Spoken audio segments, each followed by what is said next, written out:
नमस्कार मंडळी. स्वातंत्र्याचा रणसंग्राम असो किंवा भारतात घडलेली कुठलीही चळवळ असो, या चळवळीमध्ये अगदी क्रांतीचं काम ज्यांनी केलं ती लोककला आणि लोकशाहीरांनी. आणि आपण आज अशाच एका लोकशाहीराबद्दल जाणून घेणार आहोत. ते म्हणजे महाकवी लोकशाहीर वामनदादा कर्डक. वामनदादा कर्डक यांचा जन्म नाशिक जिल्ह्यात 15 ऑगस्ट 1922 रोजी झाला. वामनदादा कर्डक यांना सुरुवातीपासूनच दारिद्र्य, जाती व्यवस्था, अन्याय सहन करावा लागला. शिकण्याची जिद्द होती, पण शिक्षण पूर्ण करता आलं नाही. पण वामनदादा काही खचले नाहीत. त्यांनी आपल्या शाहिरीच्या माध्यमातून प्रबोधनाचं काम करण्याचं काम केलं. वामनदादा कर्डक यांना महान लोकशाहीर आणि भीमशाहीर म्हणून संबोधलं जातं.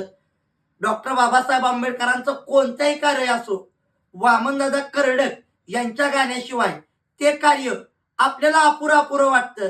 कारण वामनदादाचं गाणं जर ऐकलं तर आपल्या अंगावरती काटा उभा राहिल्याशिवाय राहत नाही. वामनदादा कर्डक यांच्या गाण्याबद्दल आणि शाहिरीबद्दल जर बोलायचं झालं तर काही लोकांनी पुस्तक न वाचता डॉक्टर बाबासाहेब आंबेडकरांची चळवळ ही वामनदादा कर्डक यांच्या गाण्यातून समजून घेतलेली तुम्हाला आम्हाला दिसायला लागते.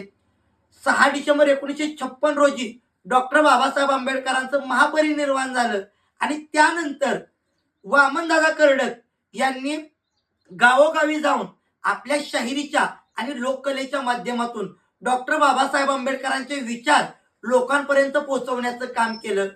वामनदादा कर्डक यांची हजारो गीतं तुम्हाला आम्हाला पाहायला भेटतात.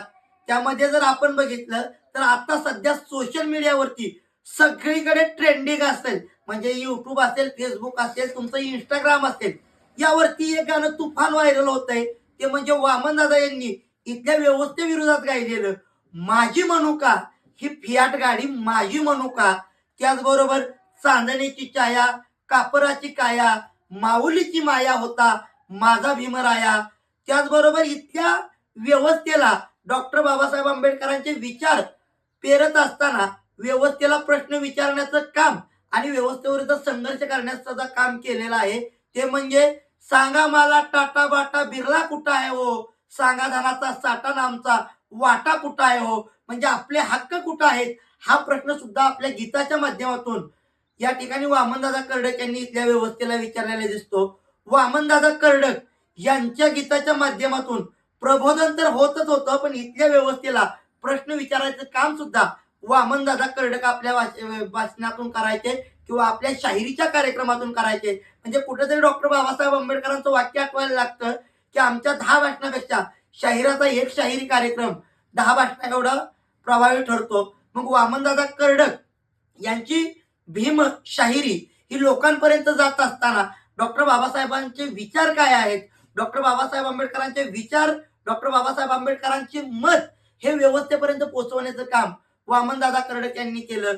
वामनदादा कर्डक इथल्या व्यवस्थेला प्रश्न करताना डॉक्टर बाबासाहेब आंबेडकरांविषयी प्रबोधन करत असताना म्हणतात, भीमा तुझ्या विचाराचे जर 5 लोक असते, भीमा तुझ्या विचाराचे जर 5 लोक असते, तयाच्या तलवारीचे न्यारेच टोक असते.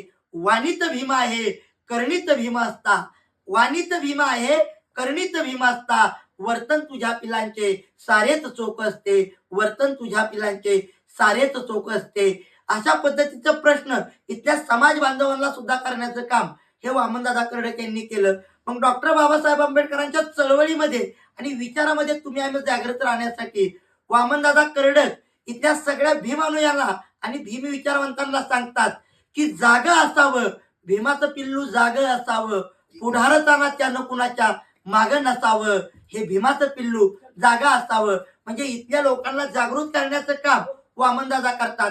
मग इथल्या व्यवस्थेला प्रश्न विचारत असताना, इथल्या लोकांना डॉक्टर बाबासाहेब आंबेडकरांचं विचारांचं महत्व सांगत असताना, बाबासाहेब आंबेडकरांचं मत सांगत असताना वामनदादा आपली अख्खी हयात वामनदादा कर्डक यांनी ह्या विचारांसाठी घालवली.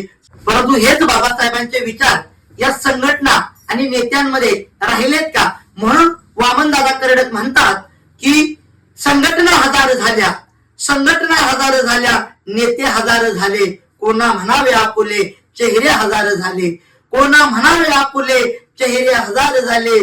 तू पाहिलेली स्वप्ने पूर्ण झालीत का रे?